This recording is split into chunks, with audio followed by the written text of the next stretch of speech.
The wedding went silent mid-song. Then she whispered, "They're evicting us in 30 minutes." The photo booth curtain was still swaying when the DJ's music died and the wedding reception went silent. A second earlier, the room had been all motion, string lights trembling above the dance floor, servers moving between round tables, the scent of melted catering wax and buttercream drifting through an upscale industrial loft that had been softened with white flowers and copper lanterns.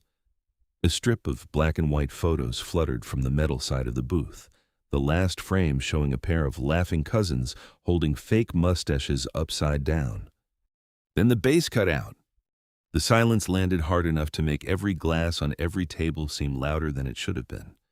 I stood at the edge of the photo booth with one hand on the red velvet curtain, looking across the room as 200 guests turned toward the DJ stand.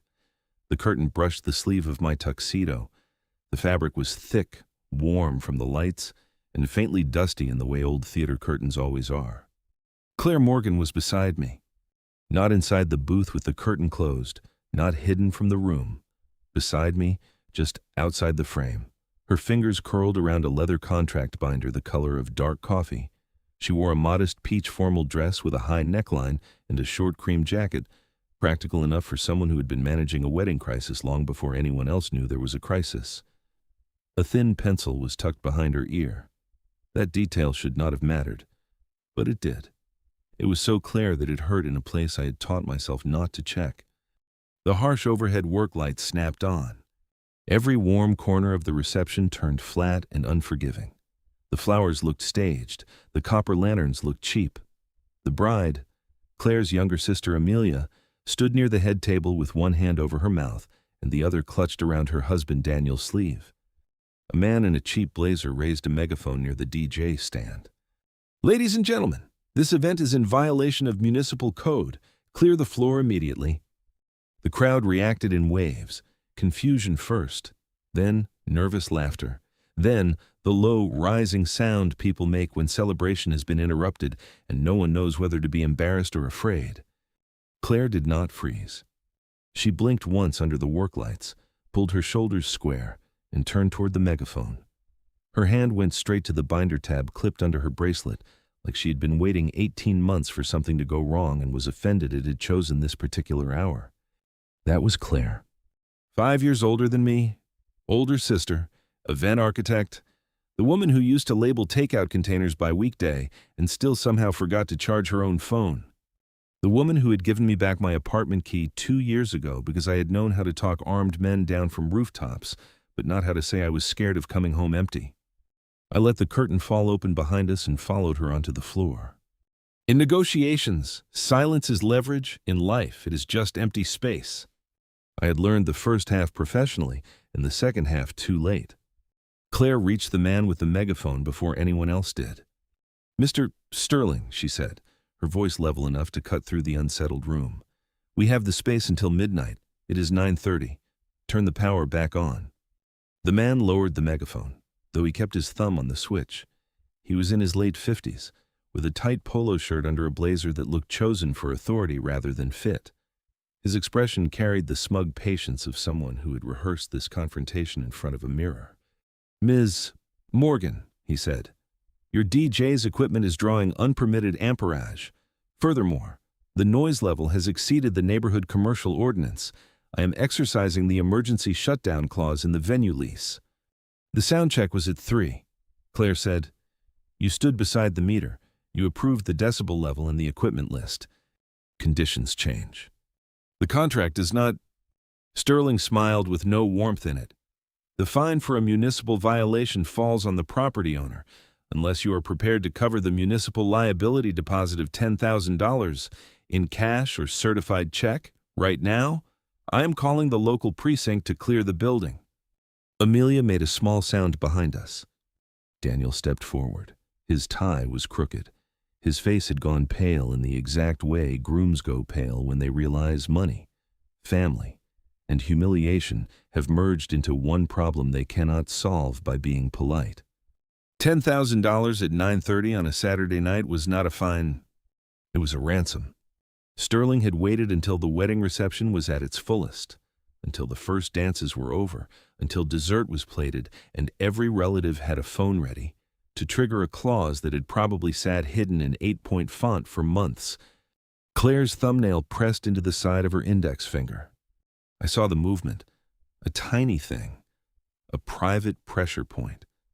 She used to do it when the elevator took too long on our way to my old unit meetings, when she was trying not to ask if I would be gone all night again. I stepped up, leaving 2 feet of space beside her. Not in front of her. Beside her. "Mr. Sterling," I said. He looked at me. "Who are you, the groom?" "I'm a guest." I kept my hands visible, my shoulders relaxed, my voice low enough that the people closest to us had to stop talking to hear it. "It sounds like you're carrying a significant amount of liability tonight," I said.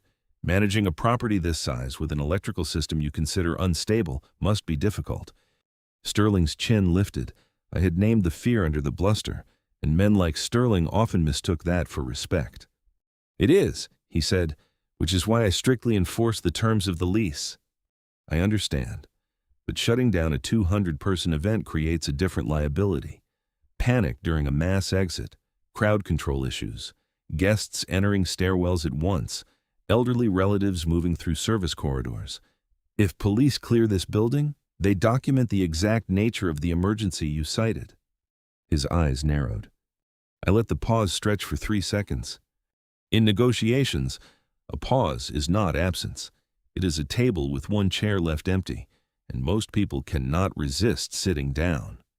"If your grid is unpermitted for standard DJ equipment," I continued, "a formal police incident report triggers a fire marshal review on Monday morning."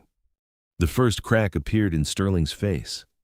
Claire's gaze flicked to me, fast and sharp. "Give us 30 minutes, I said. "Keep the work lights on. Let the caterers serve dessert so guests stay seated and calm. We review the contract, address the amperage claim, and resolve the liability without turning your venue into a municipal record tonight." Sterling looked at the guests. He looked at the photographer, who had lowered his camera but not turned it off. Then he checked his watch. 30 minutes, he said. "If I do not have the liability deposit or a binding resolution, the doors are locked and the precinct clears the room." He turned toward the back office, megaphone at his side. The guests began whispering. The bride's bouquet trembled in Amelia's hand. Claire let out 1 sharp breath and turned to me. "You didn't have to step in. He was cornering you. I had it handled." "I know." I met her eyes and kept my tone plain. "I did not answer for you. I changed the terrain." For a moment, the old argument moved between us without needing words. My work, my instincts, my habit of seeing every room as a perimeter and every voice as a variable. The exact thing that had saved strangers and cost me the woman standing in front of me. Then Amelia called her name, and Claire turned toward her sister. The bridesmaids had gathered near the head table.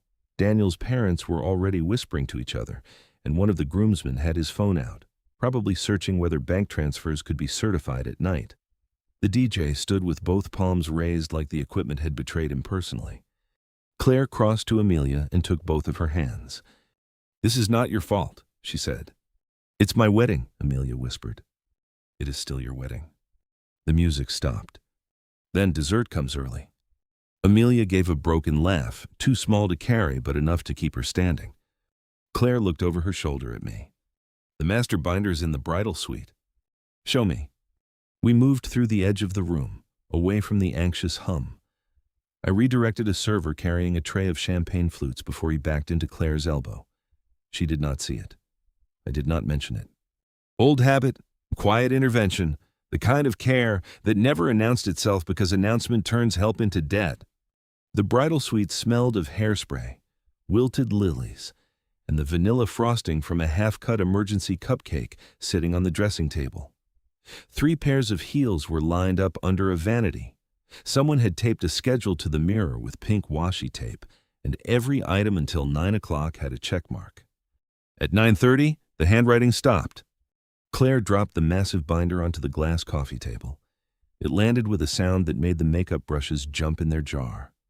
I took off my tuxedo jacket, draped it over the back of a chair, and rolled up my sleeves. I sat in the armchair opposite her, putting the table between us on purpose. She noticed Of course she noticed. "You still do that," she said. "Do what?" "Build lanes in a room." "I prefer clear routes." "You prefer exits." I opened the binder. "Show me the electrical addendum." The corner of her mouth moved once, almost a smile, almost pain. She sat on the sofa across from me and flipped past catering menus, rental diagrams, vendor certificates, floor plans, and 3 backup copies of the guest list. Claire Morgan did not trust chaos. She gave it tabs.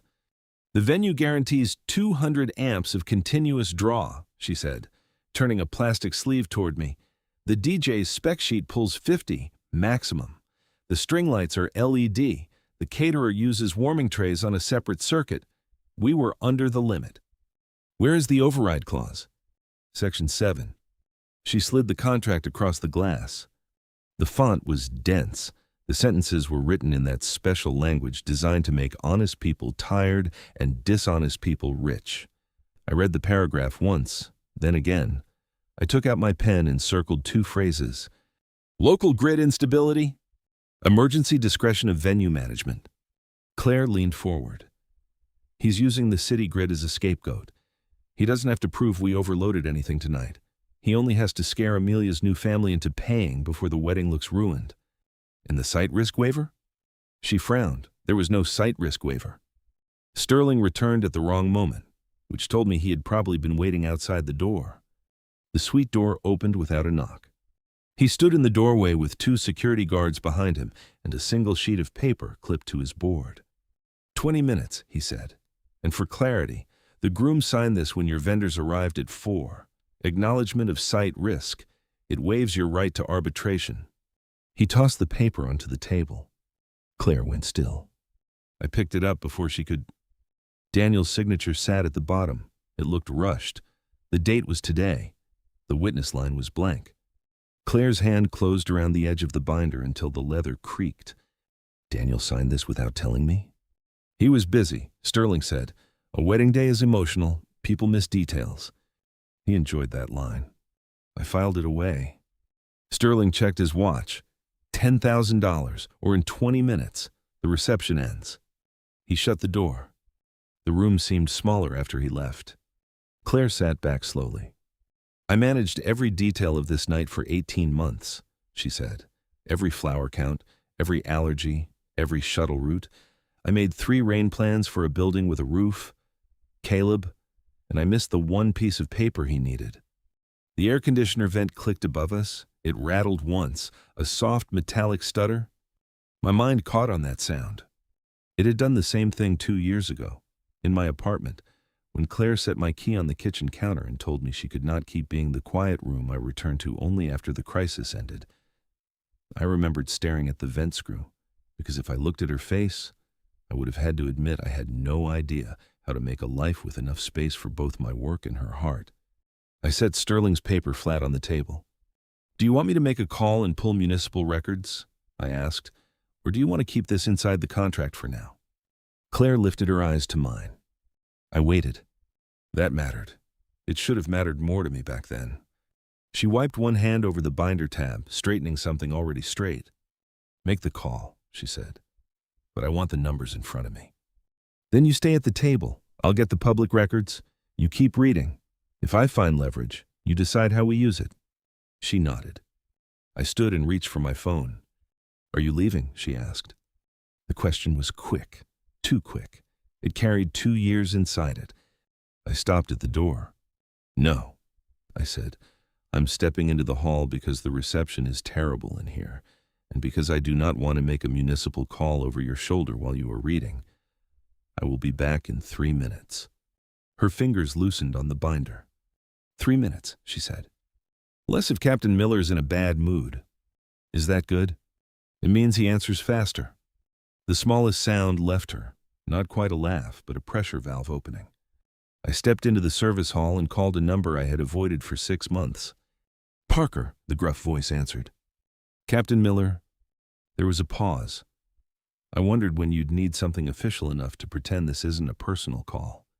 "I need a commercial property record checked, public status only." "It's Saturday night."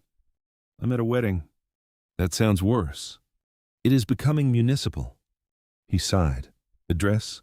I gave him Sterling's venue address and paced beside a rolling rack of black table linens. The hallway smelled like dish soap and coffee grounds. Check commercial assembly permit status, I said. Then mandatory fire suppression inspection. Keys clacked on his end. Claire opened the suite door and stepped into the hall with the site risk paper in one hand. I covered the phone for 1 second. Find something? The waiver is not countersigned, she said. No venue witness, no required attachment. It references a site risk packet that is not in the binder. Good. It is not good. It means Daniel signed something he did not see. It means Sterling overplayed. Captain Miller came back on the line. Your venue failed a sprinkler inspection 3 weeks ago. Conditional suspension on commercial assembly, permit pending retrofit documentation. Claire's eyes sharpened. I put the phone on speaker. Miller continued. Before you get clever, Parker, I am not enforcing anything based on a private call. I can confirm public permit status. Official action requires a formal complaint or responding officer. Understood, I said. Send the public record link. Already did. And tell whoever's getting married that next time. Choose a place with sprinklers that work. Claire looked at the ceiling as if asking the venue itself for patience. I muted the call and glanced at her. He always adds hospitality. I can tell. The phone buzzed. Permit record, failed inspection, conditional suspension, date, case number. Claire took the phone from me, studied it, then looked at the waiver again. Sterling cannot call the police without exposing his own suspended assembly permit. No. And if he keeps us under threat, we can document that he attempted to collect a fake liability deposit while operating under conditional suspension. Yes. She handed the phone back. Her posture changed, not dramatically.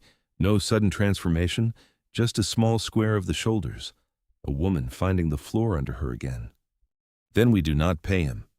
No. We make him turn the lights back on. Yes. And we do not let Amelia see the fire marshal PDF until after cake. That, I said, is the most emotionally intelligent legal strategy in the room. This time she laughed, a real one, soft, tired, and gone quickly.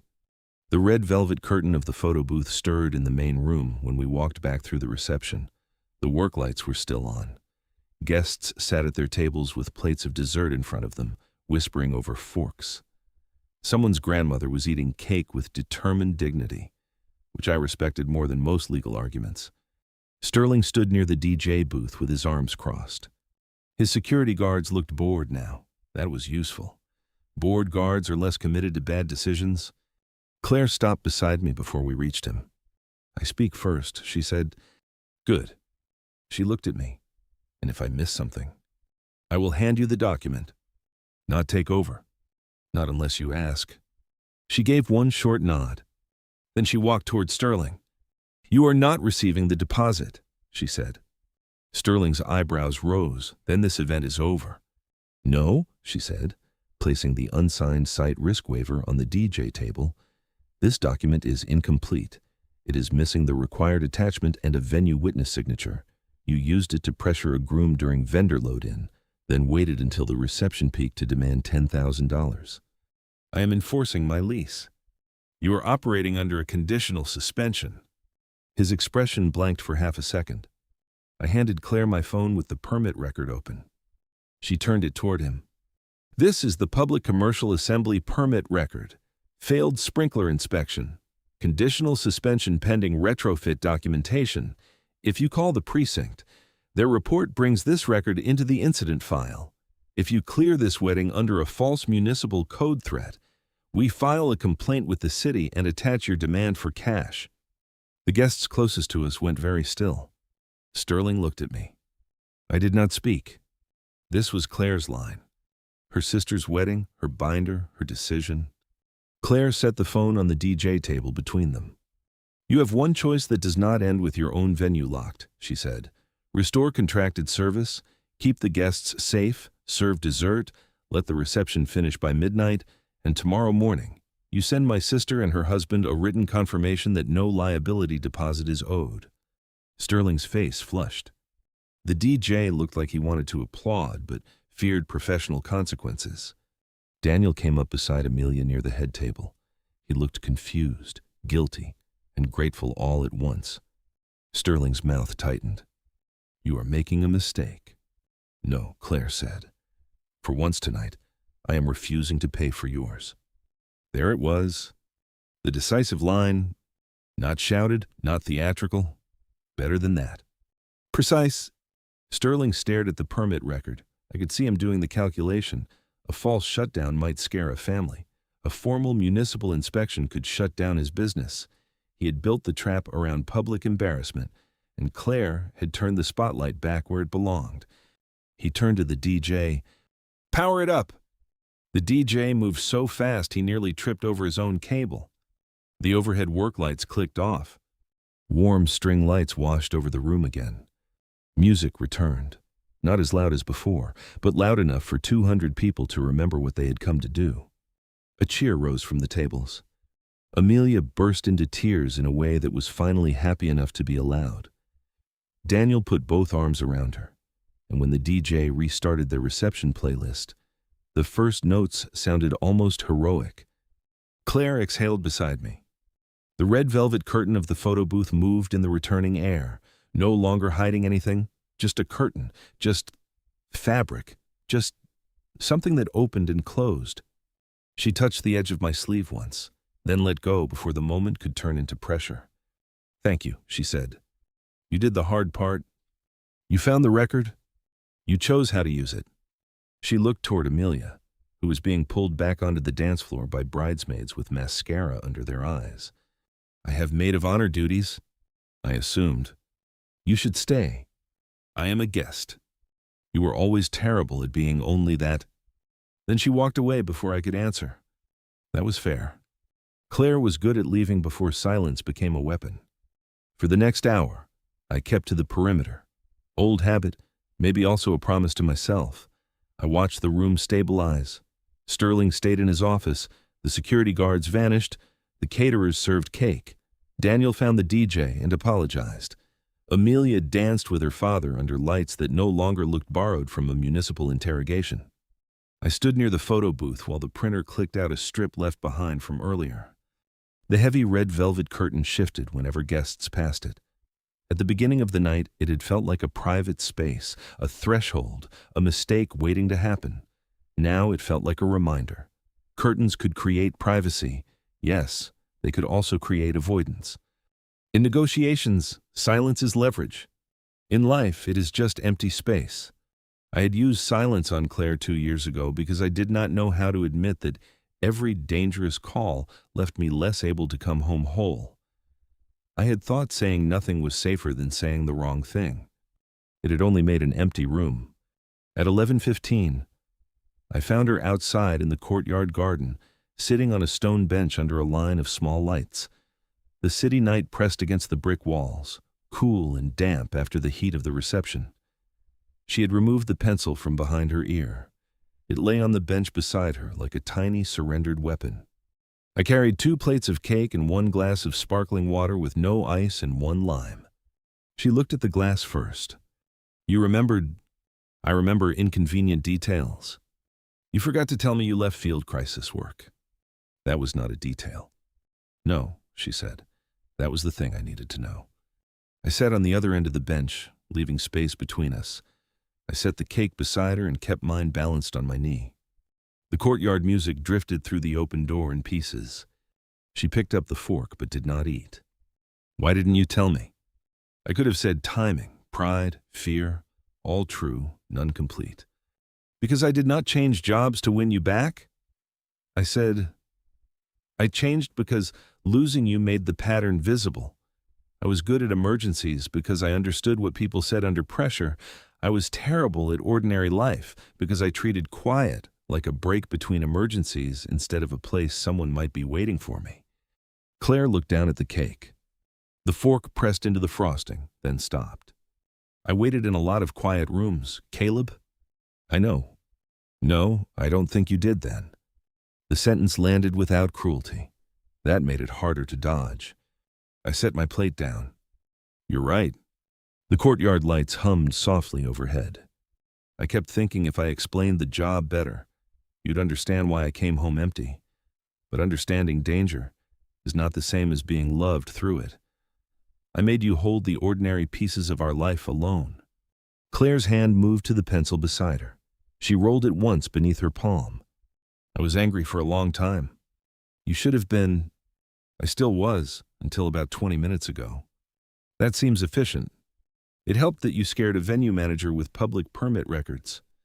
I was trying to be charming. You were not—" "No."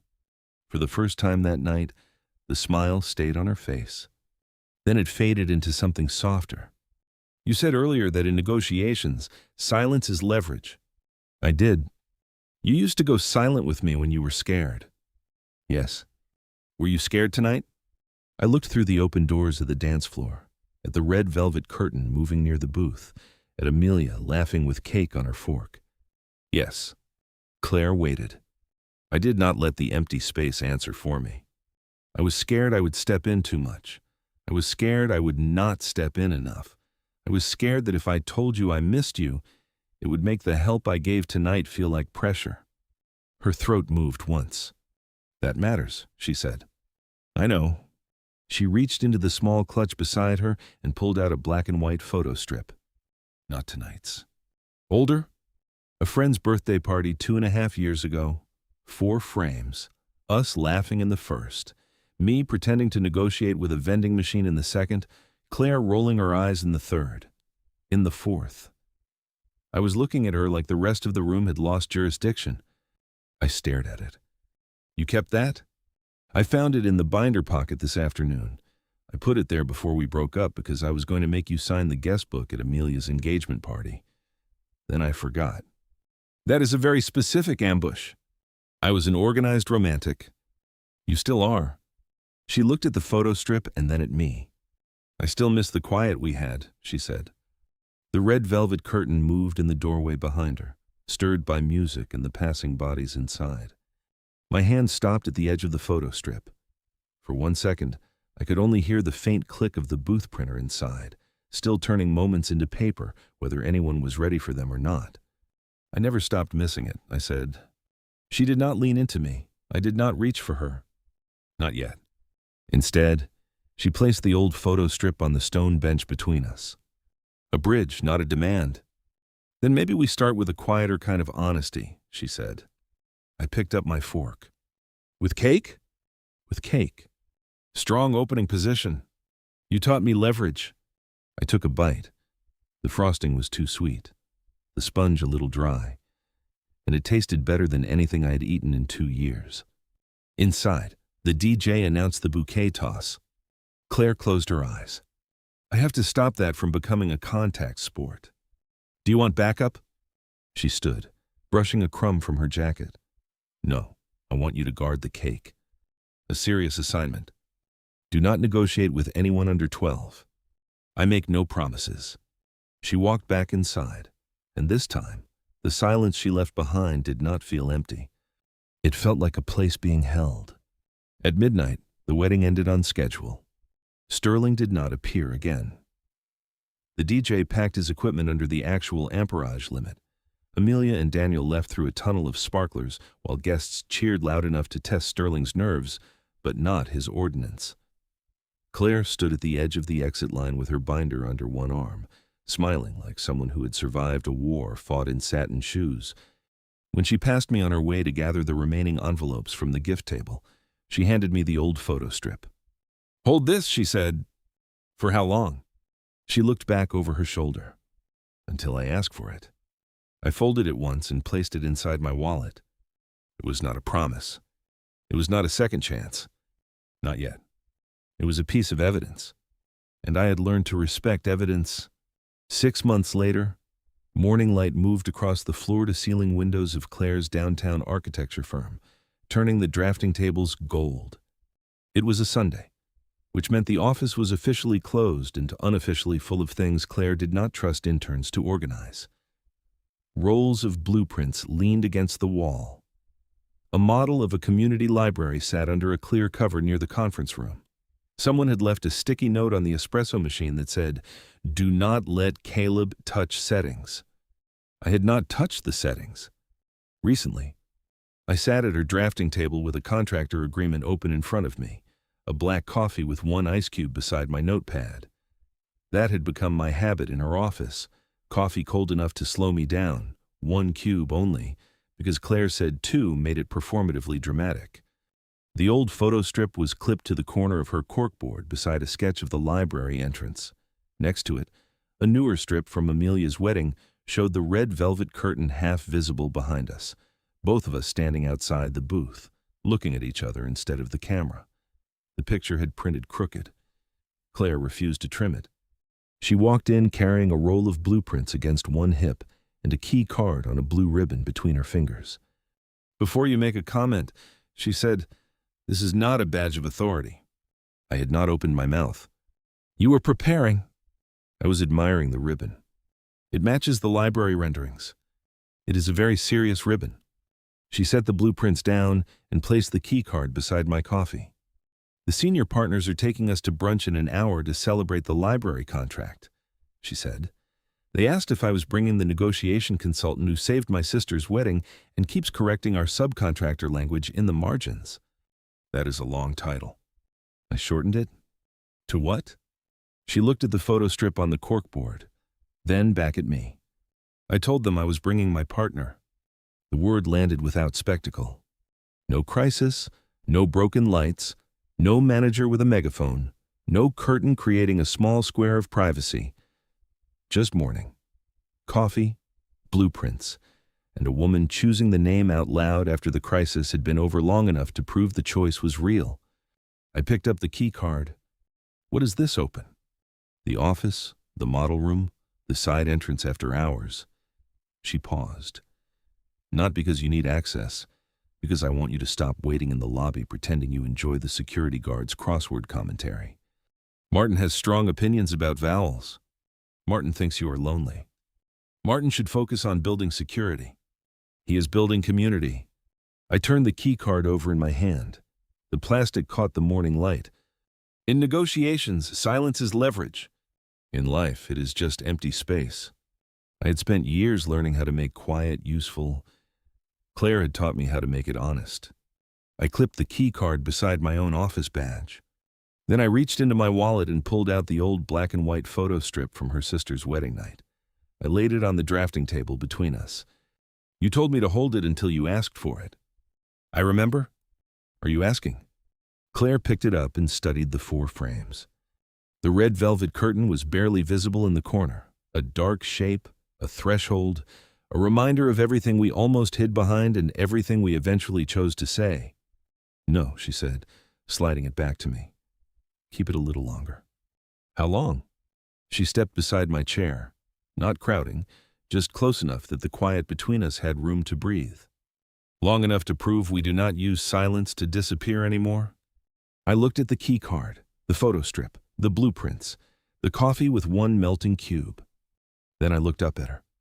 "No disappearing," I said. "No empty rooms," she answered. The office hummed softly around us, full of unfinished plans and honest quiet. For once, I did not search for the next crisis. I stayed where the morning found me. The end.